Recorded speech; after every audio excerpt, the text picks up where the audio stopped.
નમસ્તે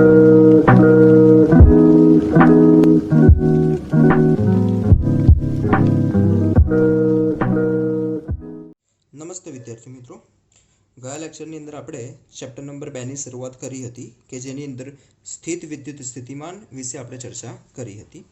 આજે આપણે જોવાનું છે વિદ્યુત ડાયપોલને લીધે ઉદ્ભવતું વિદ્યુત સ્થિતિમાન. એટલે લાસ્ટ લેક્ચરમાં આપણે એક બિંદુને કારણે ઉદ્ભવતું વિદ્યુત સ્થિતિમાન જોયું હતું, જ્યારે આજે આપણે એક વિદ્યુત ડાયપોલને લીધે ઉત્પન્ન થતું વિદ્યુત સ્થિતિમાન વિશે સમજવાનું છે. આજના લેક્ચરની અંદર ખાસ એક વસ્તુ કહી દઉં છું કે બુકની અંદર જે તમને આ થિયરી આપેલી છે એમાં કેટલાક મેથેમેટિકલ સ્ટેપ તમને ડાયરેક્ટ આપેલા છે, જે કેમના આવ્યા છે એ સરળતાથી સમજી શકાય તેવું નથી, ઘણી લાંબી પ્રોસેસ છે. એટલા માટે બુક કરતાં થોડી અલગ મેથડથી આપણે આકૃતિ પણ દોરીશું અને એ જ રીતે કેલ્ક્યુલેશન આપણે ગણતરી કરતા રહીશું. એકદમ સરળ મેથડ છે, એટલે આકૃતિ ધ્યાનથી સમજજો આજે, જેથી કરીને તમને એક વખતની અંદર જ આખી થિયરી તૈયાર થઈ જશે. તો વિદ્યાર્થી મિત્રો, સૌપ્રથમ તો આપણને જે આકૃતિ આપેલી છે આકૃતિ સમજવાનો પ્રયત્ન કરીએ. આકૃતિમાં તમને કીધેલું છે કે આપણી પાસે એક વિદ્યુત ડાયપોલ છે. વિદ્યુત ડાયપોલ એટલે આપણે જાણીએ કે જેના ઉપર બે વિદ્યુત ભાર હશે, એક ધન વિદ્યુત ભાર અને બીજો હશે ઋણ વિદ્યુત ભાર. આપણી ડાયપોલ ઉપરના જે બંને ધ્રુવ છે, ધન ઉપર છે વિદ્યુત ભાર +q જેટલો અને ઋણ વિદ્યુત ભાર છે -q જેટલું. અહીં કેન્દ્ર જે છે ડાયપોલનું કેન્દ્ર, ડાયપોલના કેન્દ્રથી બંને તરફના વિદ્યુતભારનું અંતર એક સરખું જ છે, જે આપણે લીધેલું છે સ્મોલ a જેટલું. ડાયપોલને કારણે ઉત્પન્ન થતું વિદ્યુત સ્થિતિમાન મારે જોઈએ છે, એટલે ડાયપોલથી કોઈ એક અંતરે આવેલું બિંદુ P આપણે લઈએ છીએ કે જ્યાં મારે ઉત્પન્ન થતું વિદ્યુત સ્થિતિમાન ગણવું છે. હવે ડાયપોલથી અંતરની વાત લઈએ તો ડાયપોલથી અંતર ક્યાંથી લેવાનું? પ્લસ વિદ્યુતભારથી લેવાનું, માઇનસ વિદ્યુતભારથી લેવાનું કે સેન્ટરમાંથી લેવાનું? તો આપણે સેન્ટરમાંથી અંતર લઈશું, એટલે કે કેન્દ્ર O થી R જેટલા અંતરે રહેલું કોઈ એક બિંદુ P આવેલું છે. આ બિંદુ P છે. ત્યાં બિંદુ P પાસે આપણે સમગ્ર ડાયપોલને કારણે ઉત્પન્ન થતું વિદ્યુત સ્થિતિમાન શોધવું છે. ડાયપોલ પાસે બે વિદ્યુતભાર છે, એટલે બિંદુ P પાસે બંને વિદ્યુતભાર કંઈક ને કંઈક વિદ્યુત સ્થિતિમાન ઉત્પન્ન કરવાના છે. તો આપણે બે જુદા જુદા વિદ્યુતભારોના કારણે બિંદુ P પાસે ઉત્પન્ન થતા વિદ્યુત સ્થિતિમાનનો આપણે સરવાળો કરીશું. બિંદુ O થી R અંતરે રહેલા P બિંદુ પાસે ડાયપોલને કારણે ઉદ્ભવતું વિદ્યુત સ્થિતિમાન, બે જુદા જુદા વિદ્યુત સ્થિતિમાન હશે, એનો આપણે સરવાળો કરીશું. બિંદુ P પાસેનું છે એટલે આપણે નામ આપીએ છીએ VP, that is equals two હશે ધન વિદ્યુતભારને કારણે ઉત્પન્ન થતું વિદ્યુત સ્થિતિમાન એટલે કે V પ્લસ ઋણ વિદ્યુતભારને કારણે ઉત્પન્ન થતું વિદ્યુત સ્થિતિમાન કે જેને આપણે કહીશું V માઇનસ. ચલો, બિંદુ V પ્લસ એટલે શું છે? +q ને કારણે ઉત્પન્ન થતું વિદ્યુત સ્થિતિમાન. હું અહીંયા ધારી લઉં છું કે +q થી બિંદુ P નું જે અંતર છે એ અંતરને આપણે નામ આપીએ છીએ R1 અને -q થી બિંદુ P સુધીનું જે અંતર છે એને આપણે નામ આપીએ છીએ R2. તો આકૃતિ પરથી +q ને કારણે એનાથી R1 અંતરે રહેલા બિંદુ P પાસેનું વિદ્યુત સ્થિતિમાન આગળ આપણે જોયેલું જ છે સૂત્ર. તમે 1/4πε0 લખી શકો છો અથવા તો k પણ લઈ શકો છો. આપણે અત્યારે k થી જ કામ ચલાવીએ છીએ. એનું ઇક્વેશન છે kq / R. અંતર કેટલું છે એનાથી? R1 પ્લસ k -q ને કારણે બિંદુ P પાસે ઉદ્ભવતું વિદ્યુત સ્થિતિમાન. વિદ્યુતભાર -q છે એટલે પ્લસની જગ્યાએ આપણે લખ્યું છે -q / એનું અંતર કેટલું છે? એ અંતર આપણે લીધું છે R2. એટલે બંનેમાંથી kq કોમન નીકળશે. બ્રેકેટમાં શું વધવાનું છે?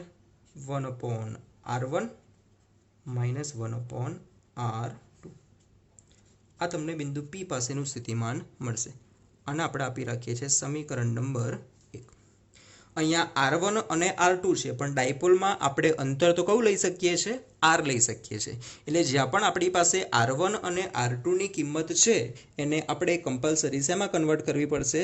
જે અંતર R છે એની અંદર કન્વર્ટ કરવી પડશે. એના માટે બુકની અંદર તમને શોર્ટની અંદર 2-3 ઇક્વેશન આપેલા છે, બટ આપણે વ્યવસ્થિત રીતે સમજીએ કે એ સમીકરણ કેવી રીતે આવે છે. તો એના માટે આકૃતિની અંદર આપણે થોડો ચેન્જ કરીએ છીએ. સૌપ્રથમ તો જે પી થી ઓ સુધીની જે રેખા છે હું એને થોડી લંબાવું છું કે જેથી બિંદુ એ થી હું આ રેખા ઉપર એક લંબ દોરી શકું. એટલે અહીંયા આપણે એક લંબ દોર્યો છે. આ એંગલ થઈ ગયો 90. આ બે જે બિંદુ હશે એ બિંદુને આપણે નામ આપીએ છીએ સી. એટલે જો અહીં ગાડી એક ત્રિકોણની રચના થઈ છે. માની લઉં છું કે ડાયપોલની અક્ષ સાથે બનતો આ જે એંગલ છે ખૂણો એ કેટલો છે? થીટા જેટલો છે. આ એંગલ તમને આપેલો છે થીટા જેટલો. તો આની સામેની ખૂણો આ એ પણ કેટલો મળવાનો છે તમને? થીટા જેટલો જ મળવાનો છે. તો અહીંયા જે બે ત્રિકોણ એક ત્રિકોણ તમને મળ્યો છે એ ઓ સી.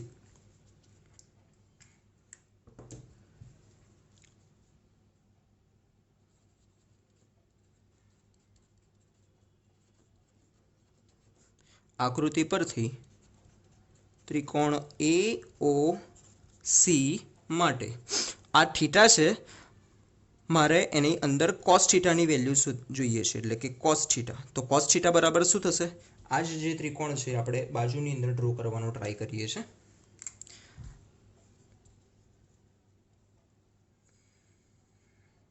આ પ્રમાણે એક કાટકોણ ત્રિકોણ તમને આપેલો છે. બિંદુ સી એ કાટખૂણો છે. એ ઓ એ આપણો કર્ણ છે. ઓકે. અને ઓ પાસે અહીંયા એંગલ આપેલો છે થીટા.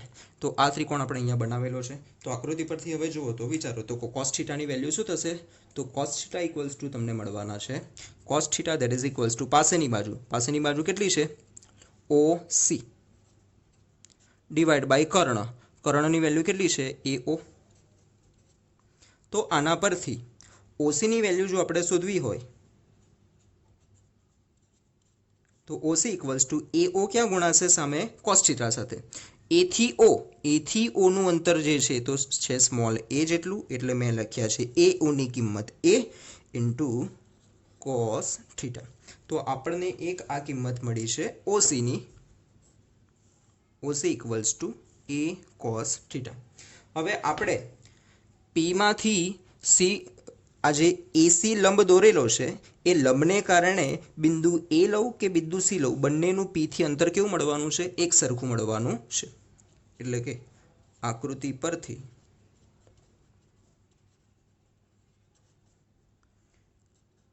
એ થી પી સુધીનું અંતર હોય કે પછી સી થી પી સુધીનું અંતર હોય, આ બંને અંતર કેવા છે? એક સરખા જ છે. આપણે એપી અંતર જોઈએ છે માટે AP that is equals to CP. ચલો સી થી પી સુધીનું જે અંતર છે આપણે એના બે ભાગ પાડી શકીએ છીએ. એક પી થી ઓ સુધીનું અંતર એટલે કે પી ઓ પ્લસ ઓ થી સી સુધીનું અંતર એટલે કે ઓસી. ચલો પી થી ઓ એ અંતર તો આપણે જાણીએ છીએ કેટલું છે? આર જેટલું. એટલે કે આર પ્લસ ઓસી ઇક્વલ્સ ટુ આપણે અત્યારે જ મેળવ્યા છે કેટલા છે? A cos theta. તો આ તમને કિંમત મળી ગઈ એપી. અને એપી એ જ આપણું શું છે? R2 છે. તો એક બીજો ઇમ્પોર્ટન્ટ ઇક્વેશન મળ્યું આ R2 નું. જેમ આપણે R2 નું અંતર મેળવ્યું છે આવી જ રીતે આપણે R1 નું પણ અંતર મેળવીએ. R1 નું અંતર મેળવવા માટે હું શું કરીશ? બીજો એક આપણે લંબ ડ્રો કરવો પડશે. એ લંબ હવે આપણે ડ્રો કરીએ છીએ બિંદુ બી થી જે પી ઓ રેખાખંડ છે એના ઉપર આપણે એક લંબ ડ્રો કરીએ છીએ. અહીંયા 90 એંગલ છે. ઓકે. અને અહીંયા જે બિંદુ મળશે માની લો કે બિંદુ કયું છે? ડી બિંદુ છે. તો અહીંયા પણ તમને એક ત્રિકોણ બનેલો જોવા મળશે. એ ત્રિકોણને આપણે ઉપર સાઈડ ઉપર ફરીથી ડ્રો કરીએ છીએ. આપણને એક કાટકોણ ત્રિકોણ મળે છે. ત્યાં પણ કાટખૂણો કયો છે? બિંદુ ડી. કર્ણ કયો છે એનો? ઓ થી બી બિંદુ સુધીનો એટલે ઓ બી. એંગલ ક્યાં બને છે? આ જે એંગલ આપણને આપેલો છે આ થીટા છે બિંદુ ઓ પાસે. એટલે કે અહીંયા એંગલ બને છે થીટા જેટલો. તો ત્રિકોણ ઓ ડી બી માટે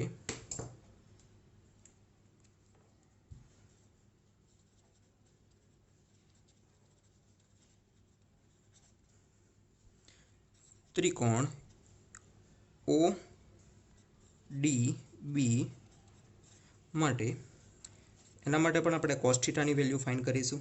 તો કોસ થીટા બરાબર થશે પાસેની બાજુ ભાગ્યા કર્ણ. પાસેની બાજુ છે એની માટે ઓ ડી ભાગ્યા કર્ણ જે કેટલો હશે? ઓબી. તો આના પરથી જો ઓડીની કિંમત શોધીએ તો ઓબી સામે ગુણાશે. ઓ થી બી સુધીનું અંતર એ તો છે એ જેટલું, એટલે કે એની વેલ્યુ હું મૂકું છું એ, અને જોડે ગુણાશે કોસ થીટા, એટલે આવી ગયો કોસ થીટા. તો આ જે તમને કિંમત મળી છે, કોની કિંમત મળી છે? ઓડીની કિંમત મળેલી છે. અને એના પરથી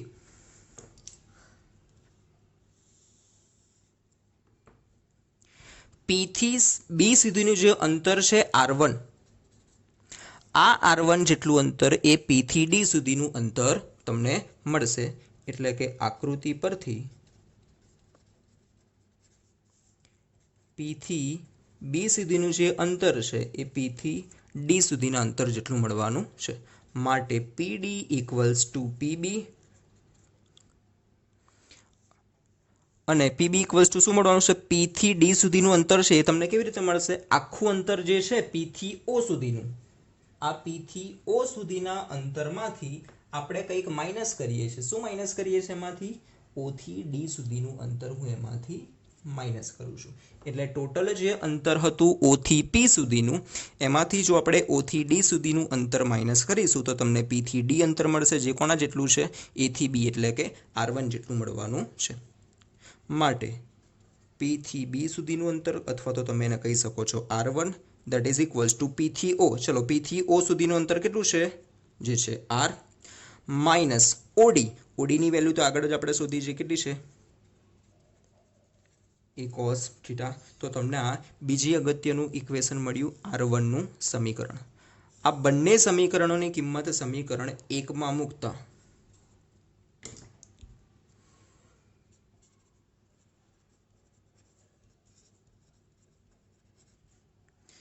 બિંદુ P પાસેનું જે સ્થિતિમાન છે VP, that is equals two આપણને મળશે, કિંમતો અંદર મૂકો, કે ક્યુ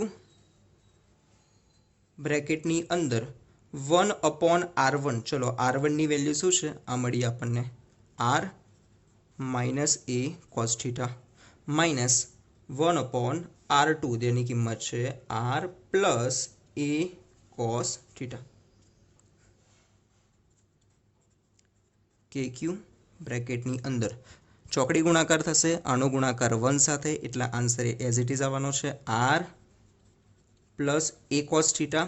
-1 સાથે ગુણાકાર થશે આનો, એટલે બધાની સાઇન ચેન્જ થઈ જશે, એટલે પ્લસ આરની જગ્યાએ થઈ જશે માઇનસ આર, માઇનસ એ કોસ થીટાની જગ્યાએ થઈ જશે પ્લસ એ કોસ થીટા. અને છેદમાં તો શું છે? એ માઇનસ બી અને એ પ્લસ બી, દેટ મીન્સ કે થવાનું છે એ સ્ક્વેર માઇનસ બી સ્ક્વેર. તો એને આપણે લખી શકીએ છીએ R square minus A square cos square theta. ઉપરના સમીકરણની અંદર જે કોઈ પણ કેન્સલ થાય છે આપણે કરી દઈએ, plus R minus R cancel, એટલે બાકી જે વધ્યું છે કે ક્યુ, કૌંસમાં ઉપર શું વધ્યું છે? A cos theta plus A cos theta, that means કે 2a કોસ થીટા, છેદમાં વધ્યું છે R square minus A square cos square theta.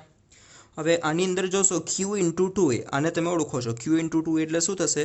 Dipole moment p, that means કે આ થયું k, બાજુમાં છે dipole moment p cos theta divide by R square minus A square cos square theta. તો આ તમને ફાઇનલ ઇક્વેશન મળ્યું બિંદુ p પાસેનું વિદ્યુત સ્થિતિમાન. પરંતુ આકૃતિ પરથી તમે જોશો તો અહીં આર બિંદુ પી નું ડાયપોલથી જે અંતર છે એ અંતર એ સ્મોલ એની સરખામણીમાં ઘણું મોટું હોવાથી જે છેદની અંદર R square minus A square cos theta છે, એમાં જે બીજા પદને છે ને તમે ઇગ્નોર કરી શકો છો. તો વીપી ઇક્વલ્સ ટુ મળશે કે પી કોસ થીટા અપોન માત્ર આવશે આર સ્ક્વેર, અથવા તો સદિશ સ્વરૂપે તમારે લખવું હોય તો કે પી અને એની દિશાનો એકમ સદિશ આવશે R cap divide by R square.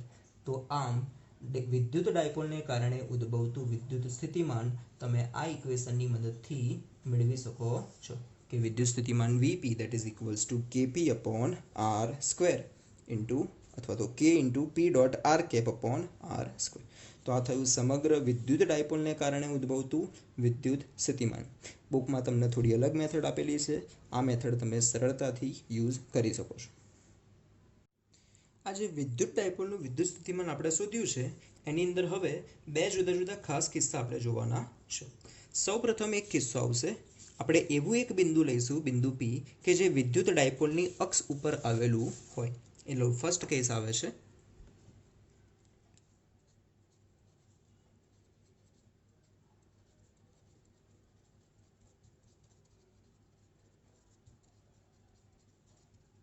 અક્ષ પરના બિંદુ માટેનું વિદ્યુત સ્થિતિમાન આપણે શોધવું. તો જો અક્ષ પરનું બિંદુ હશે, દેટ મીન્સ કે બિંદુ ક્યાં હોવાનું છે? આ જે બંનેને જોડતો રેખાખંડ છે એના ઉપર જ ક્યાંક હશે. એટલે એના માટે જે થીટા થવાનો છે, અહીંયા થીટા, એની વેલ્યુ કાં તો 0 હોઈ શકે અથવા તો વિરુદ્ધ દિશામાં હોય તો 180 હોઈ શકે. એટલે આપણે લખી શકીએ કે અક્ષ પરના બિંદુ માટે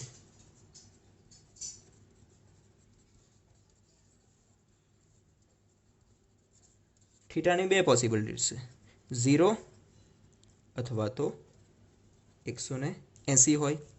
માટે સૂત્ર જે આપણને મળ્યું છે વીપી ઇક્વલ્સ ટુ કે પી ડોટ આર કેપ કોસ 0 અથવા તો 180 લઈ શકો છો તમે,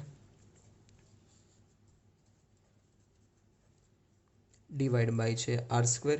કોસ 0ની વેલ્યુ લો તો આન્સર આવશે +1, કોસ 180ની કિંમત લો તો આન્સર આવશે -1. ડેટ મીન કે આન્સર તમને પ્લસ પણ મળી શકે અથવા તો માઇનસ પણ મળી શકે, પ્લસ ઓર માઇનસ કે પી અપોન આર સ્ક્વેર. આ તમને ડાયપોલની અક્ષ પરના બિંદુ માટેનું વિદ્યુત સ્થિતિમાનનું સૂત્ર મળ્યું. સેકન્ડ કેસ આપણે લેવાનો છે કે બિંદુ પી એવું હોય કે જે તેની વિષુવરેખા પર આવેલું હોય. વિષુવરેખા એટલે ક્યાં હશે? અહીંયા જો આપણે એક લંબ દોરીએ તો એ લંબ ઉપર આવેલું કોઈ પણ બિંદુ.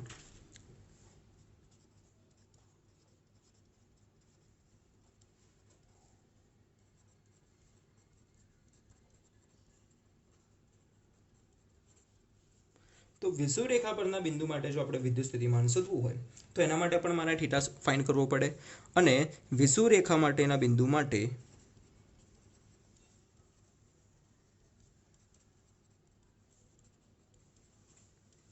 થીટા ઇક્વલ્સ ટુ થશે 90. કેમનો 90 જોઈએ તો જે વિદ્યુત ડાયપોલ મોમેન્ટ છે એ તો કઈ દિશામાં હોવાની છે? માઇનસથી પ્લસ ક્યુ, એટલે કે આ દિશામાં હોવાની છે. જ્યારે ડાયપોલને જોડતો જે રેખાખંડ છે હવે કઈ તરફ હશે? ઉપરની તરફ અથવા તો નીચેની તરફ. એટલે બંને કન્ડિશનમાં પી અને આર બંને વચ્ચેનો એંગલ કેટલો બનવાનો છે? 90 ડિગ્રી બનવાનો છે. માટે વિદ્યુત સ્થિતિમાન તમને કેટલું મળશે? અહીંયા કોસ 0, કોસ 90 છે, કોસ 90ની વેલ્યુ થશે 0. એટલે કે વિષુવરેખા પરના બિંદુ માટે તમને વિદ્યુત સ્થિતિમાન કેટલું મળવાનું છે? 0 મળવાનું છે. તો આ થયા વિદ્યુત ડાયપોલના બે અગત્યના કિસ્સા. વિદ્યુત ડાયપોલ પછીનો આપણે આગળનો ટોપિક આવે છે કે વિદ્યુત ભારોના તંત્રને કારણે ઉત્પન્ન થતું વિદ્યુત સ્થિતિમાન. જેમ પહેલા ચેપ્ટરમાં આપણે તંત્રને કારણે ઉત્પન્ન થતું વિદ્યુત ક્ષેત્ર શોધ્યું હતું, એ જ રીતે આ થિયરીમાં આપણે વિદ્યુત સ્થિતિમાન શોધવાનું છે. થિયરી એકદમ સિમ્પલ છે. શું કરીશું આપણે એના માટે? જે જુદા જુદા વિદ્યુતભાર તમને તંત્રમાં આપેલા હોય એ દરેકે દરેક વિદ્યુતભારને કારણે જે કોઈ એક બિંદુ પાસે વિદ્યુત સ્થિતિમાન શોધવા માટે દરેકે દરેક જે અલગ અલગ વિદ્યુત સ્થિતિમાન છે એનો આપણે સરવાળો કરીશું. આકૃતિમાં તમને એક તંત્ર આપેલું છે કે તંત્રની અંદર 5 વિદ્યુતભાર તમને આપેલા છે, Q1, Q2, Q3, Q4 અને Q5. સમગ્ર તંત્રને કારણે તમારે બિંદુ P પાસે ઉદ્ભવતું વિદ્યુત સ્થિતિમાન શોધવું છે. જે માટે સૌથી પ્રથમ આપણે બધા વિદ્યુતભારથી બિંદુ P નું અંતર આપણે લઈ લીધું છે. 1 થી P સુધીનું અંતર એનું નામ આપ્યું છે R1P. એ જ રીતે 2 થી P સુધીનું અંતર છે એને નામ આપ્યું છે R2P. એ જ રીતે R3P, R4P અને R5P. તો સૌથી પહેલા વિદ્યુતભાર Q1 ને કારણે બિંદુ P પાસે કેટલું વિદ્યુત સ્થિતિમાન ઉત્પન્ન થવાનું છે? સૌપ્રથમ તેની ગણતરી કરીએ કે Q1 વિદ્યુતભારને કારણે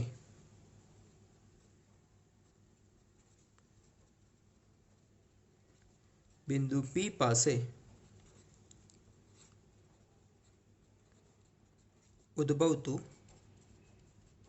વિદ્યુત સ્થિતિમાન એને આપણે નામ આપીશું V1. That is equals to બિંદુવત વિદ્યુતભાર છે અને એને કારણે ઉત્પન્ન થતું વિદ્યુત સ્થિતિમાન KQ અપોન R, એટલે કે KQ1 અપોન R1P.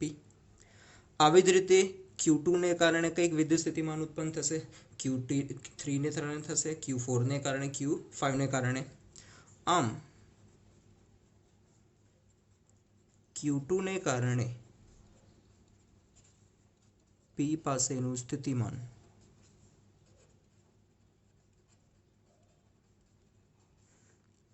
एने आपणे नाम आपीए छीए V2 that is equal to थशे K Q2 upon R2P। V3 हशे तो K Q3 R3P। V4 हशे तो K Q4 R4P। ओके, तो आम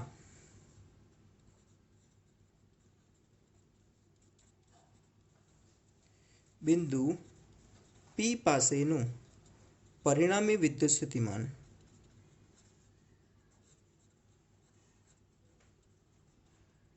जो तमारे शोधवू होय Vp that is equals to शुं करवू पड़े V1 V2 जेटला पण छे बधाना तमारे सरवाळा करवाना छे। क्यां सुधी तंत्रमां आपणे मात्र उदाहरण तरीके 5 विद्युतभार लीधा छे, पण आवा n विद्युतभार होय तो एना माटेनो V1 थी Vn सुधीनो सरवाळो थशे। आगळ जोईए, किंमत मूकीए बधानी तो Vp इक्वल्स टू तमने मळवानुं छे V1 एनी वेल्यू लखी सकीए छे K Q1 upon R1P plus K Q2 upon R2P plus up to plus n मा विद्युतभार ने कारणे K Qn अपॉन RNP। बधामांथी कॉमन शुं निकळशे विद्युत कैपिटल K कॉमन ब्रेकेट में शुं बधवानुं छे Q1 upon R1P plus Q2 upon R2P plus up to plus Qn upon RNP।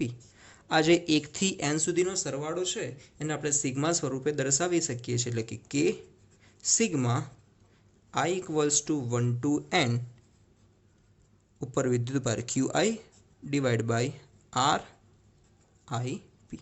तो आम बिंदु P पासेનું विद्युत स्थितिमान તમે દરેક સ્વતંત્ર જે બિંદુવત વિદ્યુતભાર છે એ બધાનો સરવાળો કરીને તમે મેળવી શકો છો। ઓકે, બુકમાં તમને K ની જગ્યાએ 1/4πε0 આપેલા છે, જે આપણે ઇઝીલી સમજી શકીએ છીએ। ઓકે,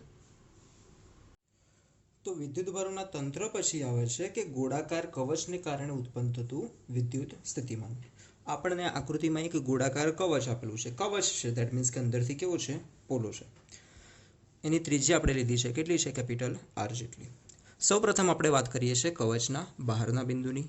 તો જ્યારે કોઈ કવચનું બહારનું બિંદુ આવેલું હોય P કે જેનું કેન્દ્રથી અંતર કેટલું છે સ્મોલ r, તો કેન્દ્રથી અંતર સ્મોલ r છે એટલે બિંદુ P પાસે વિદ્યુત સ્થિતિમાન ઉત્પન્ન કરવા માટે જે ગોળા ઉપર સમગ્ર જે કોઈ પણ ધન કે ઋણ વિદ્યુતભાર આવેલો હોય આ બધો જ વિદ્યુતભાર જાણે કે ગોળાના કેન્દ્ર ઉપર ભેગો થયેલો હોય એ જ રીતે વર્તવાનો છે।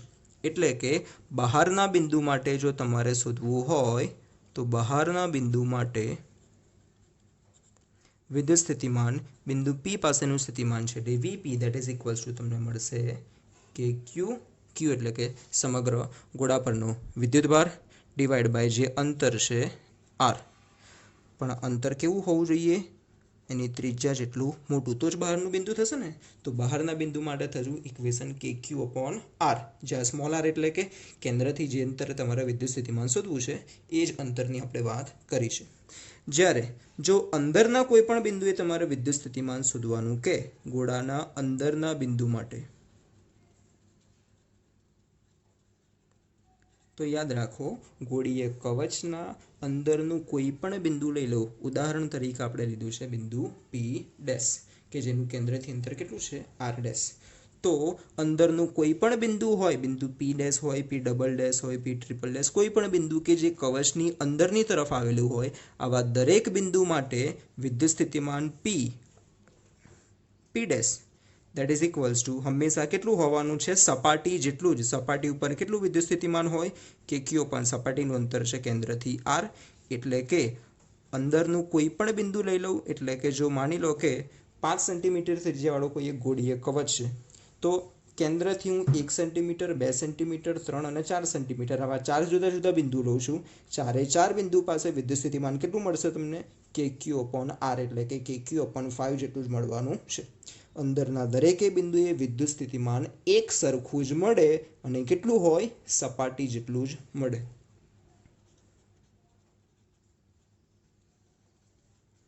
એક સમાન અને સપાટી જેટલું મળે.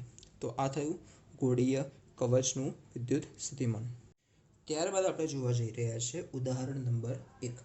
સંખ્યા તમને ટેક્સ્ટ બુકમાં આપેલી છે, તમે જોઈ શકો છો. ડિટેલ હું વાંચું છું, ધ્યાન રાખીએ. 4 × 10⁻7 કુલમ વિદ્યુતભારથી, એટલે કે વિદ્યુતભારની વેલ્યુ તમને આપેલી છે 4 × 10⁻7 કુલમ. 9 સેન્ટીમીટર દૂર અંતર આપેલું છે, 9 સેન્ટીમીટર એટલે થઈ જશે 9 × 10⁻2 મીટર. બિંદુ P પાસે વિદ્યુત સ્થિતિમાનની ગણતરી કરો. બિંદુવત વિદ્યુતભાર છે, એને કારણે r અંતરે વિદ્યુત સ્થિતિમાન શોધવું હોય તો લખીએ આપણે સૂત્ર શેનું છે, ડિટેલ લખીએ કે બિંદુવત વિદ્યુતભારને કારણે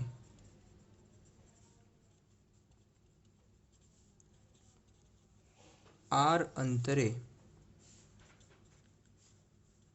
વિદ્યુત સ્થિતિમાન. સૂત્રો બધા આપણે યાદ રાખવા પડશે. સ્થિતિમાનનું સૂત્ર છે V = kq/r. કિંમતો મૂકીએ. k ની કિંમત છે 9 × 10⁹. અહીંયા તમે 1/4πε0 પણ લઈ શકો છો. q ની કિંમત આપેલી છે 4 × 10⁻7 ભાગ્યા અંતર તમને આપેલું છે 9 × 10⁻2. સાદુરૂપ આપશો તો તમને આન્સર મળશે 4 × 10⁴. અને વિદ્યુત સ્થિતિમાનનો એકમ આપણે જાણીએ છીએ, જે શું છે, વોલ્ટ છે. આપેલો ક્વેશ્ચન છે. આગળ તમને બીજો પણ પ્રશ્ન પૂછેલો છે.